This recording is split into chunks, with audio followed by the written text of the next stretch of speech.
오늘 하나님께서 우리에게 주신 말씀은 베드로전서 1장 6절에서부터 9절까지의 말씀입니다. 신약성경 베드로전서 1장 6절에서부터 9절까지의 말씀. 우리 4절의 말씀을 여러분과 제가 한 절씩 교독하여 하나님께 봉독하여 올려드리겠습니다. 그러므로 여러분은 이제 온갖 시험을 당해 잠시 근심하게 됐으나 오히려 크게 기뻐합니다. 그것은 여러분이 당하는 믿음의 시련이 불로 단련해도 없어질 금보다 더 귀해 예수 그리스도께서 나타나실 때 칭찬과 영광과 존귀를 얻게 하려는 것입니다. 여러분은 그리스도를 보지 못했으나 사랑합니다. 지금도 여러분은 그분을 보지 못하지만 믿고 말할 수 없는 영광스러운 기쁨으로 즐거워합니다. 이는 여러분의 믿음의 결과로 영혼의 구원을 받기 때문입니다. 아멘. 기도하겠습니다. 하나님 아버지, 오늘도 예배의 자리로 우리를 부르신 주님, 우리의 마음을 열고 주의 말씀 앞에 우리의 귀를 엽니다. 우리가 들어야 할 말씀이 이 부족한 통로를 통하여 가감없이 전해질 수 있도록 인도하여 주시고, 그 말씀 앞에 우리가 참회하고 다시 한번 용기를 얻고 회복해 되는 시간 될 수 있도록 우리와 함께하여 주옵소서. 예수님의 이름으로 기도하옵나이다. 아멘. 여러분, 오랫동안 붙들고 살던 내 삶의 방식과 방향이 바뀌는 경우가 있습니다.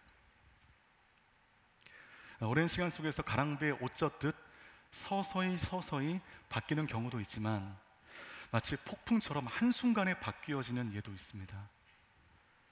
자기 인생에 엄청난 사건을 겪으면서 그렇게 삶이 서서히 바뀌듯 급속하게 바뀌듯 이런 변화가 우리 삶 가운데 있을 수 있다는 것입니다. 이것을 극적으로 잘 보여주는 영화가 있는데,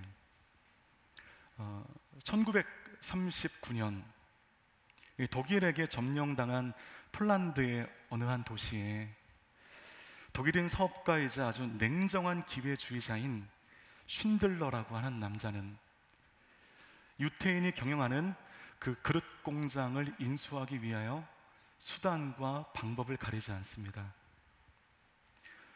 인건비 없이 수백 명의 유태인을 고용한 그는 우연히 유태인 출신의 회계사인 스턴이라고 하는 사람을 만나게 되고, 그로 인하여 나치에 의해 참혹하게 학살되는 이 유태인들의 참혹한 실상을 마주하게 됩니다. 그 모습 가운데 엄청난 충격을 받은 그는 이 사건을 마주하며 삶의 방식과 삶의 방법이, 또한 삶의 방향이 극적으로 바뀌게 됩니다. 그의 양심이 흔들리기 시작했고, 하고 싶은 일과 해야만 하는 일들 사이에 갈등하게 된 후에 마침내 그는 강제노동 수용소로부터 유태인들을 구하기로 결정하게 됩니다. 유태인을 이용하여 내 배를 불리는 이기적인 삶에서 유태인을 살리기 위하여 위험까지 무릅쓰는 삶으로 극적인 전환을 이룬 것이죠. 쉰들러 리스트라고 하는 영화의 줄거리입니다. 쉰들러에게는 유태인들이 참혹하게 학살당하는 그 장면이 그에게는 삶이 폭풍처럼 변하게 되는 한 단초가 되었던 것입니다. 그 영화에 대해 한 네티즌의 공식 홈페이지에서의 아주 위트 있는 댓글이 인상적이었어요. 아마도 리암 니슨의 대표작인 테이큰의 감명을 많이 받은 사람이었던 것 같습니다. 이런 댓글이 있었어요. 딸만 구하러 다니는 아빠인 줄 알았더니만 가슴을 치며 본 영화, 앞으로의 인생에 큰 교훈이 될 영화. 저는 그 영화의 마지막 대사를 기억합니다.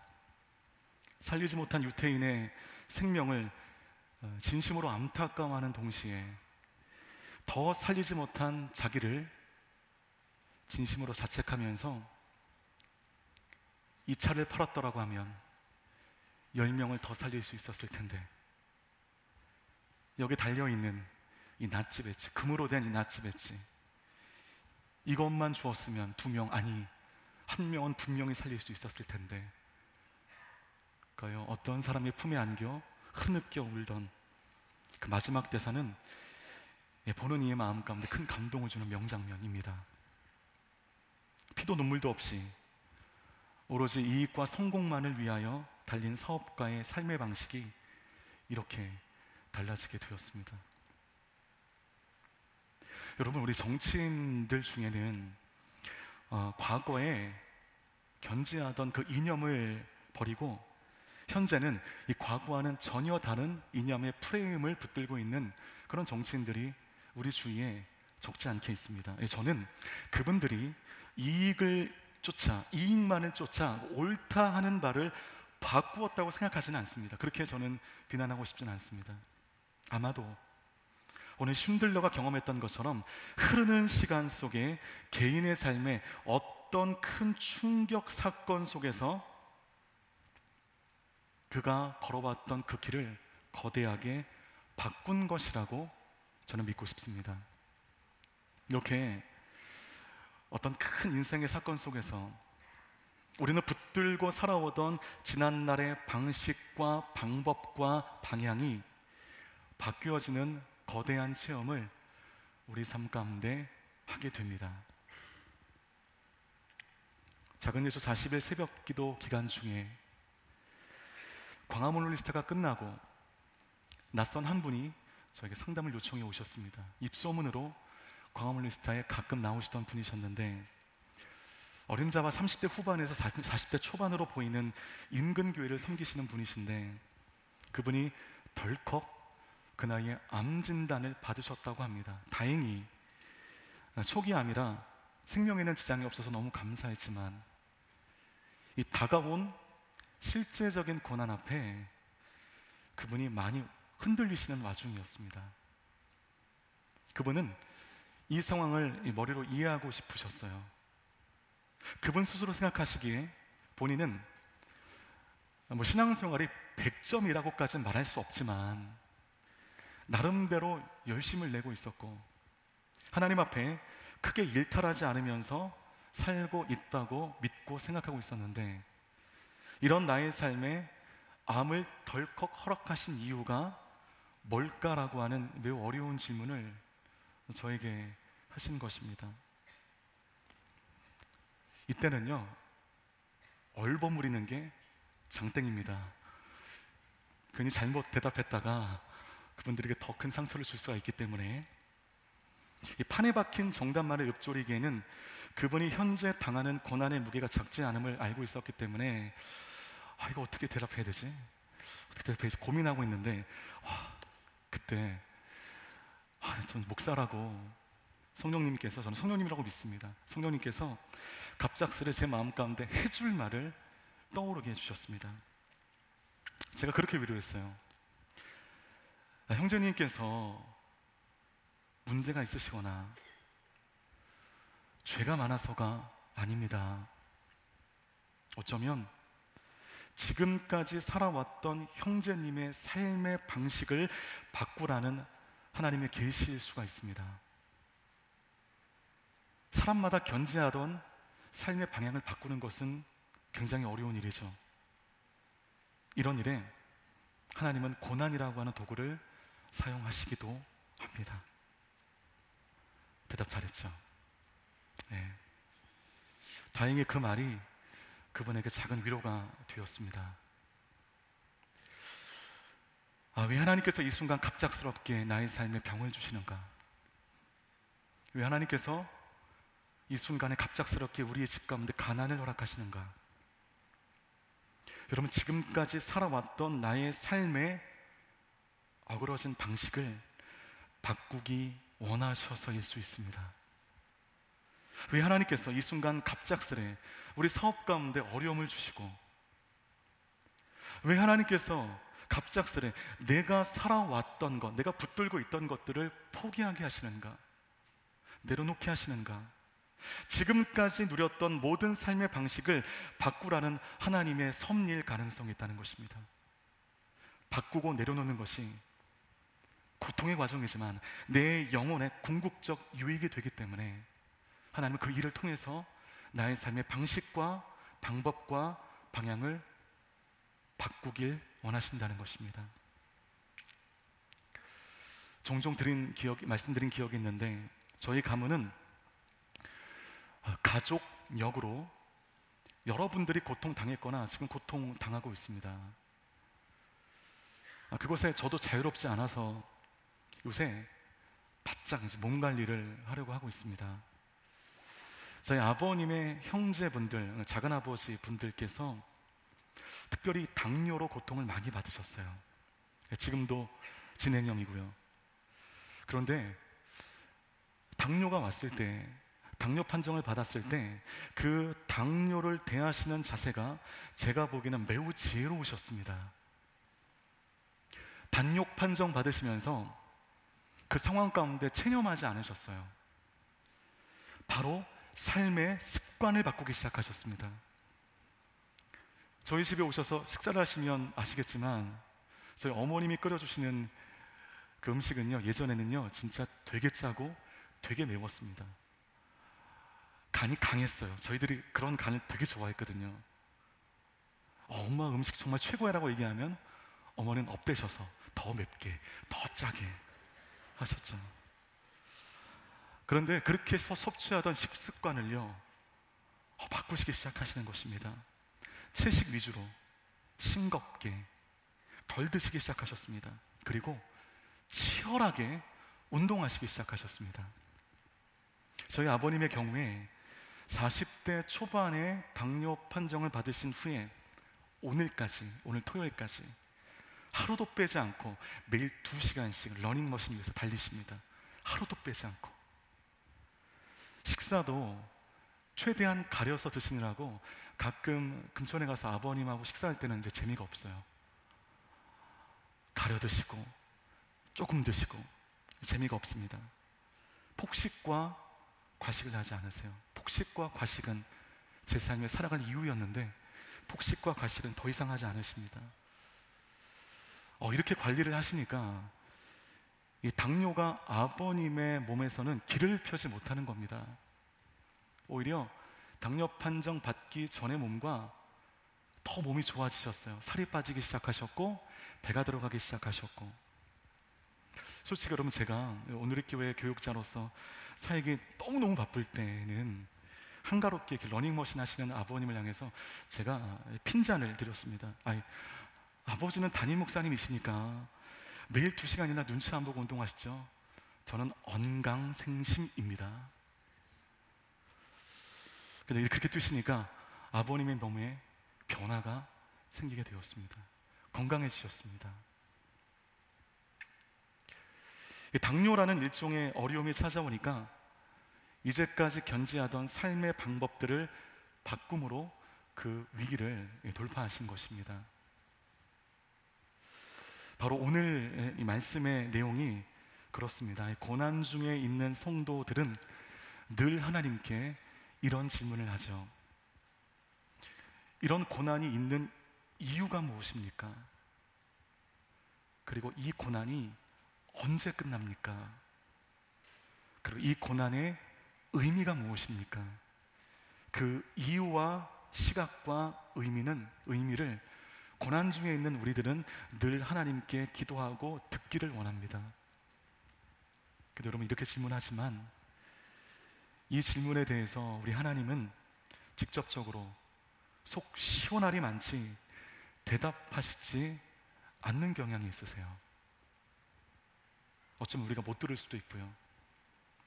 그러나 여러분, 성경 속에서 수많은 성경의 인물의 인생을 통하여 이미 저는 우리에게 말씀하셨다고 믿습니다. 그런 고통을 통해서 결국 우리의 비전과 꿈이 나도 모르는 시각 속에 완성되는 것입니다. 여러분, 이 말을 쉽게 표현하면 고통을 통하여 엇나가던 나의 인생의 항로가 바뀌더라는 것입니다. 나도 모르게.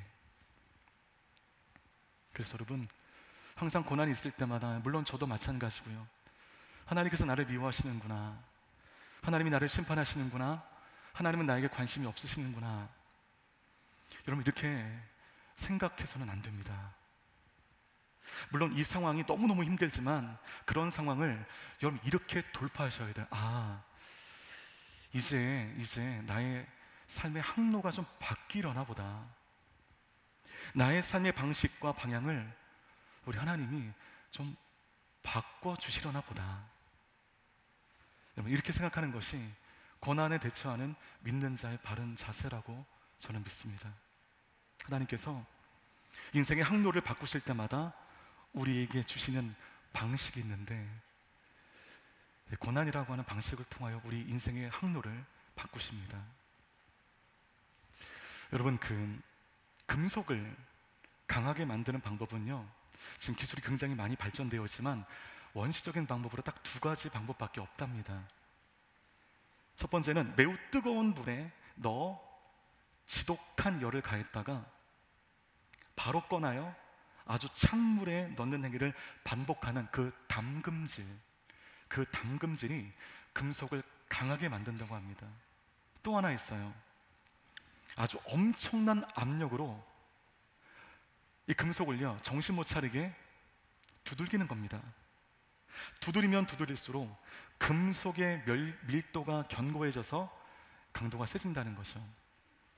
담금질, 두들기는 것, 여러분, 우리가 신앙생활 속에 뭐라고 얘기합니까? 한자어로 연단입니다.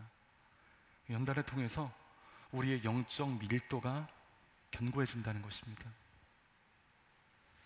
저는 여러분, 고통이라는 것도 그렇게 비유하고 싶어요. 왜 하나님께서 당신을 믿고 따르는 사람들에게 왜 불같은 연단을 주시는가?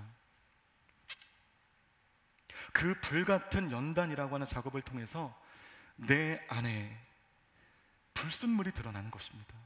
내 안에 불순물이 마치 물속에 얇게 흙 속에 감추어져 있는 산업 폐기물처럼 숨겨져 있습니다. 이 연단을 통해서 그것이 들춰지는 것입니다. 불순물이 드러나는 것입니다.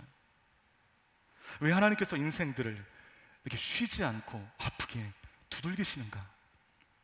그 조직을 견고하게 만들어서 쓸모 있는 인생으로 만들기 위한 하나님의 섭리 앞에 우리에게 고난을 허락하시는 줄 믿습니다.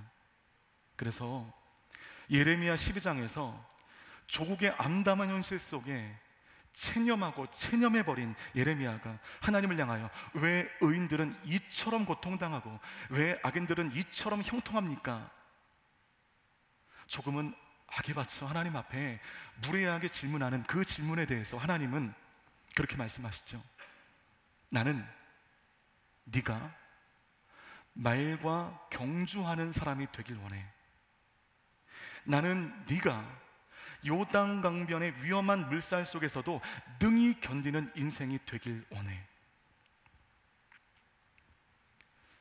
여러분, 고난은 내 안에 불순물이 제거되고 우리 영적 조직을 견고하게 하는 고통의 작업인 줄 믿습니다. 우리 베드로전서 1장 6절과 7절 말씀 함께 합독하겠습니다. 시작. 그러므로 여러분은 이제 온갖 시험을 당해 오히려 크게 기뻐합니다. 그것은 여러분이 당하는 믿음의 시련이 불로 단련해도 없어질 금보다 더 귀해 예수 그리스도께서 나타나실 때 칭찬과 영광과 존귀를 얻게 하려는 것입니다. 하나님은 믿는 자들의 인생의 항로를 옳게 바꾸어 주십니다. 인생의 방향이 바뀌어지는 지점에 여러분 이정표가 있겠죠. 함께 기억합시다. 그 이정표는 되게 고통과 고난이라고 하는 형태로 나타납니다. 일방 통행할 때는 이정표가 필요 없습니다. 그냥 그 길로 쭉 가면 됩니다. 하나의 길이 더 맞닥뜨려지게 되면, 하나의 길이 더 생기게 되면 반드시 이정표가 필요합니다. 그 이정표를 보고 우리는 헷갈리지 않게 내가 원하는 목적지를 향하여 성공적으로 가게 됩니다. 그 이정표를 영어로는 터닝 포인트라고 하죠. 그때 여러분 항상 쓰여져 있는 글귀가 있습니다. 인생의 이정표, 고통과 고난의 때에 항상 쓰여 있는 글귀가 있습니다. 6절 말씀 보니까 어떤 구절이 있냐면 잠시 근심하게 됐다라는 구절이 있을 겁니다. 여러분, 잠시라는 시제가 주는 의미는 어떤 고통이든 어떤 근심거리든 그것이 영원하지 않다는 것을 말하고 있습니다. 반드시 끝이 있다는 것이죠. 우리에게 찾아오는 모든 고난은 항상 끝이 있습니다. 영원하지 않아요. 그런데 하나님의 백성들이 원하는 고난의 시간들이 있습니다. 항상 짧았으면 좋겠고 빨리 끝났으면 좋겠다라고 하는 동일한 마음이 있습니다. 그런데 성경을 보면 하나님께서 우리에게 원하시는 고난의 시간의 분량이 저마다에게 있습니다. 네, 고난의 분량이 저마다 다 달라요. 믿음의 크기에 따라 다 달라요. 살아온 삶의 방향에 따라 다 달라요. 어떤 사람은 길어요. 어떤 사람은 짧습니다. 이건 하나님이 균형을 잃어서가 아닙니다. 그 사람에 맞게, 그 사람에 맞는 이정표를 그 사람의 믿음의 분량대로, 그 사람의 인생의 분량대로 우리에게 허락하시는 것입니다. 아브라함을 보면 75세 때 하나님의 부르심을 받습니다. 하늘의 별과 같이, 바다의 모래와 같이 많은 자손을 너에게 주겠다라고 하는 이 비전을 시작하기 위하여 주신 아들, 그 아들 몇 세에 허락하시죠? 100세. 몇 년 기다렸습니까? 무려 25년. 그리고 아들 이삭을 낳고 아브라함은 역사의 뒤안길로 사라지게 됩니다. 약속을 받았으나 그 약속이 이루어지기까지 25년의 시간이 걸렸습니다. 그 시간을 기다리지 못해 하갈을 통하여 이스마엘을 얻는 우를 범하게 됩니다. 그러니 25년이라고 하는 이 엄청난 시간의 대가를 통하여 진짜 하나님께서 아브라함에게 주고자 하셨던 것은 아들 이삭이 아니었습니다. 하나님께서 이 아브라함을 향하여 결코 믿음의 조상답지 않은 인생을 살아왔던 이 아브라함을 향하여 믿음의 조상이라고 하는 칭호를 허락하시기 위하여 25년 동안 그를 기다리게 하신 것입니다. 그리고 아브라함은 그런 엄청난 비전을 받았음에도 불구하고 아들 한 명 낳고 돌아가셨습니다. 새 쌍둥이 정도 낳아야지, 힘이 닿는 데까지는 많은 자식을 낳고 돌아가셔야 될 것 같은데, 그래야 약속이 성취될 것 같은 조짐이라도 보이잖아요. 그런데 왜 아브라함은 이삭 한 명을 낳고 그 엄청난 약속을 받았음에도 불구하고 이삭 한 명을 낳고 죽은 것일까? 나중에 여러분 모리아산에서 아들 이삭이 바쳐질 찰나가 되었습니다. 그 바치는 장면이 신약 히브리서에 표현되어 있는데, 이삭을 바치려 했던 그 모리아산이, 구약의 모리아산이 신약으로 넘어가면 그 모리아산에서 어떤 사건이 있게 되죠? 놀랍게도 우리 예수님께서 십자가 지시는 그 장소입니다. 아브라함이 이삭을 바치려 했던 모리아산이 시간이 흘러 신약 시대가 되니 바로 그곳에서 예수 그리스도께서 온 인류의 죄, 이 길 타기 위해서 여러분의 죄를 위하여 십자가를 지고 올라가시는 바로 그 장소가 되는 것입니다. 결코 우연이 아닙니다. 명칭만 달랐지 이 동일한 곳입니다. 아리우나의 타작마당이 있었던 곳이었고 다윗이 성전을 지었던 곳이었으며, 나중에 그곳에서 예수님께서 십자가를 지시게 됩니다. 아마도 아브라함에게는 그런 억울함이 있지 않았을까, 제가 그런 생각이 있습니다. 그런 비전을 주시든가 좀 말지, 왜 주셨으면서 아들 딱 한 명 낳게 하고 그 인생을 끝내시는가? 나중에 수백 년, 수천 년이 지난 후에 알게 되었습니다. 아브라함과 이삭의 관계는 하나님과 그분의 아들인 예수 그리스도를 보여주는 모형과 그림자였던 것입니다. 이것을 후대가 보는 것입니다. 야, 기가 막히구나. 아브라함이 이삭을 바치려 했던 그곳에서 하나님의 명령에 따라 예수 그리스도께서 나를 위해 십자가를 치는구나. 아, 하나님과 예수 그리스도의 관계가 아브라함과 이삭의 관계였구나. 이것을 보여주기 위함이었구나. 그래서 하나님의 약속을 성취도 못해보고 아들 이삭 고작 하나 놓고 죽었으니 약속을 이루지 못한 아브라함의 인생은 우리가 실패라고 단정 지을 수 있을까요? 아브라함은 아들 이삭을 통하여 후대 사람들에게 예수 그리스도의 그 모형을 보여주고 싶었던 것입니다. 예수 그리스도가 어떤 일을 하시기 위해 이 땅에 오시는지를 이 사건을 통하여 보여주길 원했던 것입니다. 즉 하나님의 주권이 완성되는 때가 오늘 6절 말씀을 통하여 보면 잠시였던 것입니다. 고난이 다가올 때 그 고난은 영원하지 않으며 그 고난의 시간과 공간을 통하여 하나님의 주권이 서서히 여러분의 보잘것없는 인생 속에, 나의 보잘것없는 인생 속에 아름답게 완성될 줄 믿습니다. 고린도후서 여러분 11장 23절에서 우리 27절까지 말씀을 같이 한번 읽어보겠습니다. 시작.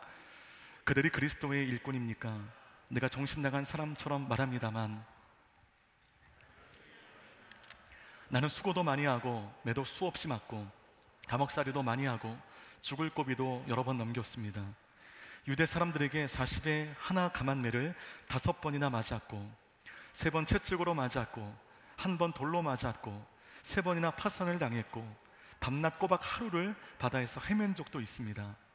나는 수차례 걸친 여행에서 강의 위험과 강도의 위험과 동족의 위험과 이방 사람의 위험과 도시의 위험과 광야의 위험과 바다의 위험과 거짓 형제들의 위험을 겪었습니다. 나는 또 수고와 권고와 종종 자지 못하는 것과 배고픔과 목마름과 때로 아무 먹을 것도 없는 것과 추위와 헐벗음 가운데 지냈습니다. 사도행전 속에 우리 사도 바울의 행적을 유심히 보십시오. 그분은 날마다 고난이라고 하는 이정표를 통해서 길을 잡고 나아가십니다. 핍박이라고 하는 이정표, 사람들의 위협이라고 하는 이정표, 수고라고 하는 이정표, 채찍이라고 하는 이정표, 표류라고 하는 이정표, 감옥이라고 하는 이정표, 그런 이정표를 통해서 사도 바울은 전진합니다. 그 모든 고난이 이정표가 되어 결국 하나님의 비전을 완성하고 있습니다. 이렇게 사도 바울은요, 그 이정표에 따라 때로는 비틀거리고 때로는 여지없이 넘어지기도 했지만, 그러나 그때마다 다시 일어나 하나님께서 그 영혼에게 맡기신 그 사명을 끝내 완수합니다. 그렇다고 우리가 겁먹지 말아야 될 것은 우리들은 사도 바울이 아니기 때문에 바울을 인도케 하신 그 혹독한 이정표대로 우리를 인도하시지는 않을 겁니다. 우리의 그릇은 그분의 그릇과는 한참 차이가 있기 때문에. 다만 그 고통이라고 하는 이름의 수많은 어려운 이정표를 통하여 사도 바울의 인생에 하나님의 주권이 완성되게 됩니다. 이 이정표를 통해서 세상의 방식과 방향이 아닌 하나님의 방식과 방향을 꽉 붙들게 됩니다. 하나님께서 왜 이스라엘 백성들을 무려 440년 동안이나 광야에 헤매게 하신 것일까요? 단순히 그들이 불순종해서가 아닙니다. 그들이 광야에서 40년 동안이나 헤매야 하는 분명한 이유가 있었습니다. 430년 동안 이스라엘 백성들이 애굽의 포로 생활을 하면서 그들 안에 애굽의 방식이 그 안에 완전히 녹아져 버린 것입니다.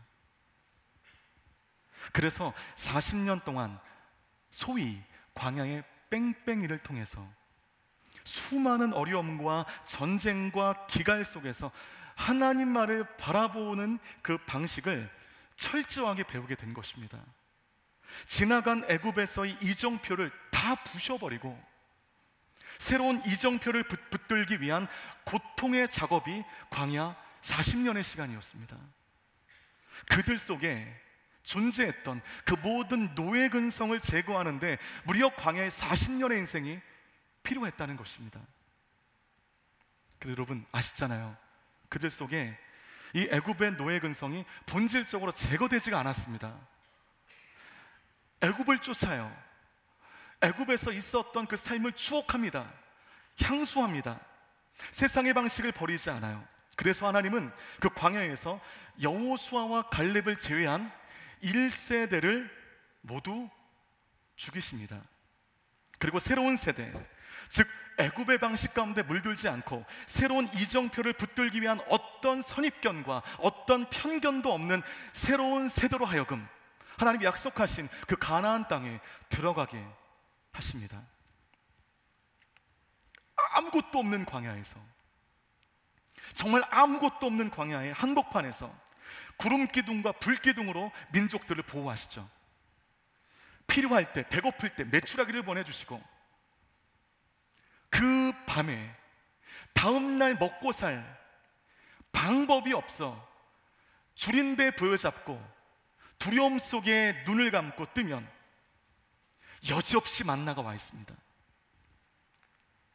목마르면 돌에서 샘이 터지게 하십니다. 그러는 사건을 통해서 우리의 도움이 하나님께 있음을 그들이 실제적으로 깨닫게 되며, 그러므로 그들의 삶 가운데 바른 이정표가 세워지게 되었다는 것이죠. 그것을 배우는데 도합 40년이 걸렸습니다. 그것을 배우는데 광야의 말로 최고의 장소가 되었기 때문에, 광야는 그들 가운데 고통의 장소가 아닌 축복의 장소, 회복의 장소였던 것입니다. 때문에 여러분, 우리가 신앙생활 중에 고통이 있다면 여러분은 그것을 내 안에 나도 모르게 자리 잡고 있는 세상의 방식과 세상의 근성이 하나님의 은혜 안에 제거되어지는 바로 그 과정 가운데 따라오는 고통의 작업임을 여러분 인지하셔야 됩니다. 믿으셔야 됩니다. 그 통증이라고 하면 그거 견디셔야죠. 견디는 것 빼고는 방법이 없습니다. 그거는 견디셔야 됩니다. 고난 중에 계시는 분들이 계실 것이고, 지금 나의 삶을 스스로 평가할 때 나는 고난 중에 있다라고 생각하시는 분들, 여러분들에게는요, 믿지 못하시겠지만 궁극적 기쁨과 영광이 주어질 거예요. 그러나 그 전에 반드시 거쳐야 하는 과정이 있습니다. 고난이라고 하는 이정표, 고난이라고 하는 이정표를 통하여 나는 어그러진 삶의 향로가 바뀌어지게 됩니다. 그곳을 향하게 됩니다. 바르게 걷게 됩니다. 참 이상한 것은 고난을 당한 성도들을 보면 늘 견딜 수 있는 힘을 주십니다. 하나님의 사람에게도 고난은 여지없이 다가오지만 그 고난에 믿는 사람들 굴하지 않아요. 물론 넘어지는 사람 있지만 견디는 사람 더 많아요. 견딜 수 있는 힘을 주십니다, 여러분. 그 고난을 통하여 하나님의 사람을 겸손하게 세팅해 버리십니다. 그 고난을 통하여 하나님을 사모하고 기도하는 당신의 백성으로 점차 빚어가시는 것입니다. 베드로전서 1장 8절 말씀 함께 합독하겠습니다. 시작. 여러분은 그리스도를 보지 못했으나 사랑합니다. 지금도 여러분은 그분을 보지 못하지만 믿고 말할 수 없는 영광스러운 기쁨으로 즐거워합니다. 고난 중에 회복되어야 할 중요한 가치가 소개가 되는데 무엇이 회복된다고 되어 있습니까? 기쁨. 기쁨이 회복된대요. 이게 마음으로 와닿지 않는 것은 고난과 기쁨은 매칭이 되지 않은 서로 상충되는 가치입니다. 고난 중에 있는데 어떻게 기뻐합니까? 고난 중에 있는데 어떻게 웃습니까? 그런데 하나님 안에서는 이 가치, 서로 상충되는 가치가 하나 될 수 있어요. 고난 중에 영광스러운 기쁨으로 우리가 즐거워한다. 여러분, 빌리 그레함, 그 유명한 목사님이시죠. 빌리 그레함 목사님의 영적 동반자였던 찰스 템플턴이라고 하는 사람은 아프리카에서 죽어가는 아이를 안고 비를 기다리는 그 엄마의 사진을 보고 신앙을 버리게 됩니다. 비만 내리면 되는데 비를 내리지 않아서 끝내 아이를 죽게 하시는, 이 불쌍한 아이를 죽게 하시는 하나님을 믿을 수 없다고 그는 그 자리에서 신앙을 버리게 됩니다. 고난은 고난일 뿐이지, 고난을 통하여 우리가 오늘 어떻게 하나님의 선하심을 알 수 있냐, 이것이 우리의 반문입니다. 고난의 이유를 우리가 다 설명할 수 없지만, 그러나 성경은 고난과 하나님의 선하심이 같이 갈 수 있음을 이야기해 주고 있습니다. 여러분, 고난이 있다고 하나님이 안 계신 것은 아니에요. 고난 중이라도 기쁨을 경험할 수 없는 것은 또 아닙니다. 사실 고난을 통해서 우리는 하나님을 더 깊게 만날 수 있습니다. 여러분, 그렇게 하나님 만나셨잖아요. 그 고난 통해서 하나님 깊게 만나셨잖아요. 고난과 하나님의 선이 함께 존재하기 때문에 그 고난을 통하여 나의 인생이 포기되지 않고, 그 고난을 통하여 내가 하나님을 더욱더 깊게 만나게 된 것입니다. 하나님은 이 고난을 통하여 당신께서 쓰시기에 적합한 단단한 당신의 백성으로 만들어 내고야 마신다는 것입니다. 고난을 통하여 당신의 백성들을요 회개시키세요. 그렇게 교만하던 사람이 고난을 통하여 회개하게 됩니다. 단 한 번도 눈물 흘리며 간절히 기도해 본 적이 없는 사람이 고난 중에 눈물 철철 흘리며 하나님 앞에 진지하게 기도하게 됩니다. 새벽 기도, 나오라 나오라 해도 나오지 않던 사람이 고난 중에 있을 때 아침을 깨어 새벽 기도의 자리에 나오게 됩니다. 세상 사람들은 고난 중에 있으면 술 마시고 세상 친구 만나고 중독에 걸리고, 그래서 대개 인생이 망가지는 경우가 없지 않아 있는데, 하나님의 사람들은 고난을 통하여 오히려 우리의 예배가 회복이 되고, 고난 통하여 비로소 하나님의 말씀이 들리는 것입니다. 광화문 올스타 예배자 중에 지금 뇌종양과 싸우고 있는 청년이 있습니다. 얼마나 고통이에요, 청년이? 아직 살아가야 할 날짜가 너무너무 많은 청년이. 그런데 그가 말하기를, 자신은 현재 인생 최고의 시간을 보내고 있다고 그가 그 입술로 나의 고백을 합니다. 하나님과 동행하고 있고 하나님의 뜻을 알아가고 있고, 그 고난을 통해서 오히려 그의 인생이 정비되고 있다라고 말했습니다. 영적 건강과 육적 건강이 조금씩 더디지만 회복이 되면서 쉽지 않은 이 현실을 믿음으로 잘 극복해내고 있습니다. 최근에 혼자 이스라엘 여행에 갔다 왔다가 저에게 선물 하나 줬는데요, 그 나사렛에서, 나사렛 그 지방에서 직접 깎아 만든 십자가를 저에게 주었습니다. 그 십자가는 그 청년의 고백인 것입니다. 내가 지금 고난 중에 있지만, 고통 중에 있지만, 이 십자가를 믿고 나는 회복될 것이다. 나는 절망하지 않을 것이다. 고난과 하나님의 선하심이 그 청년 가운데 함께 가고 있습니다. 고난 중에 누리는 기쁨, 저는 그 청년을 통하여 그것을 배우게 됩니다. 아, 고통 중이지만 기뻐할 수 있구나. 고통 중이지만 하나님의 선하심을 경험할 수 있구나. 아, 저럴 수가 있구나. 때문에 여러분, 고난은 고난으로 끝나지 않아요. 고난 중에 하나님과의 관계가 회복이 되니 거기에서 오는 영적 만족이 기쁨이라고 하는 감정으로 나에게 다가오게 된다는 것입니다. 그러므로 8절을 통해서 우리 고난 중에 있는 사람들이 꼭 기억해야 할 것이 있습니다. 베드로전서 1장 8절 말씀 보면, 여러분은 그리스도를 보지 못했으나 사랑합니다. 여러분, 일단 하나님의 사랑을 의심해서는 안 돼요. 하나님의 사랑을 의심되면 답이 없어요. 회복될 가능성이 없습니다. 이것이 오늘 말씀의 결론인 거예요. 고난을 이기려면 하나님께서 나와 함께 하신다는 것을 여러분 절대 신뢰하셔야 됩니다. 나를 버리신 것이 아니라는 것을 절대 신뢰해야 됩니다. 광야의 이스라엘 백성들을 지켜낸 것은요, 메추라기와 만나와 물이 아닙니다. 그 고통의 시간 속에 이스라엘 백성들을 보호한 것은요, 구름 기둥, 불 기둥이 아닙니다. 광야에서 그때그때 주셨던 그 물, 만나, 먹거리, 이런 것으로 말미암아 이스라엘 백성들을 지키신 것이 아닙니다. 이스라엘의 그 당시 생명줄이 뭔지 아세요? 그 당시 광야 안에 이스라엘 백성들을 넘어지지 않도록 붙들었던 이스라엘 백성들의 생명줄은 다름 아닌 성막이었습니다. 성막, 법궤. 그 법궤를 상징하는 하나님의 임재와 영광, 바로 그 법궤가 40년 동안 이스라엘 백성들을 지켜낸 것입니다. 그래서 여러분, 우리를 살게 하는 것은 먹을 것, 입을 것, 피할 것이 아닙니다. 고난 중에 만나와 메추라기만 있으면 이 고난이 끝나게 될 것이라고 생각하지 마십시오.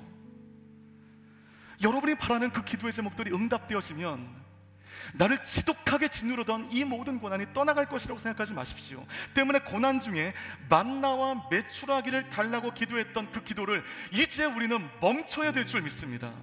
이스라엘 백성들을 지켜낸 것은 고작 만나와 메추라기가 아니었고 하나님의 임재, 법궤였습니다.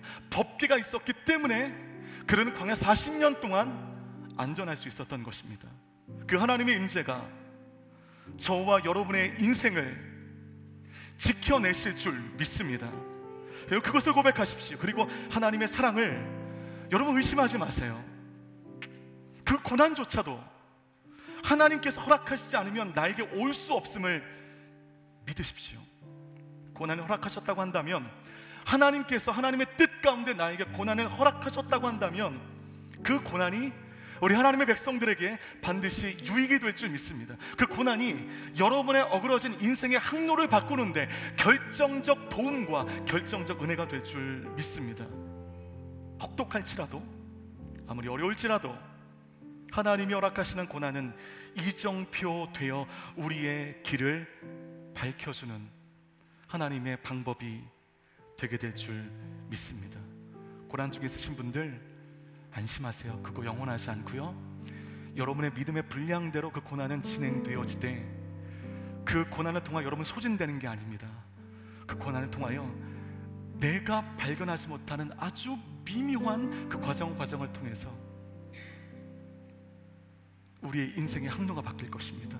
세상을 향하여, 쾌락을 향하여, 유혹을 향하여 점점 찢었던 나의 삶의 어그러진 항로가 바로 그 하나님의 이정표를 통하여 옳게 맞춰지게 될 줄 믿습니다. 시간이 많이 지나서 여러분의 인생을 돌아보실 때, 아, 그때 그 고난을 통해서 나의 인생의 항로가 바뀌었구나, 그 고난이 이정표가 되어 나의 삶이 바뀌었구나, 아, 이것이 하나님의 섭리였구나, 반드시 하나님을 찬양할 날이 오게 될 것입니다. 함께 기도하며 나가시겠습니다. 여러분, 이제 내 앞에 있는 고난은 더 이상 고난이라고 하는 이름으로 통용되지 않습니다. 그 고난은 잘못된 내 인생의 항로를 바꾸는 이정표가 될 것입니다. 고난 중에 하나님의 뜻을 배우며 고난 가운데 인내하며 하나님께서 나의 인생의 길을 바꾸시는 놀라운 변화가 경험되게 하여 주시옵소서. 이 어려운 시간을 통하여 나를 향하신, 보잘것없는 나를 향하신 하나님의 완전하신 비전을 발견하며 그 비전이 완성되는 회복이 시작되게 하여 주옵소서. 무엇보다 내 안에 있는 모든 노예 근성과 자기 연민과 자책감과 절망이 제거되는 영혼의 회복이 오늘 우리의 삶 가운데 누려질 수 있도록 인도해달라고 하나님께 간절히 기도하길 원하시는 분들, 그 자리에 일어나 두 손 높이 들고 하나님의 은혜를 간구하며 우리 주님 한번 부르짖고 기도하며 주님을 간구하겠습니다.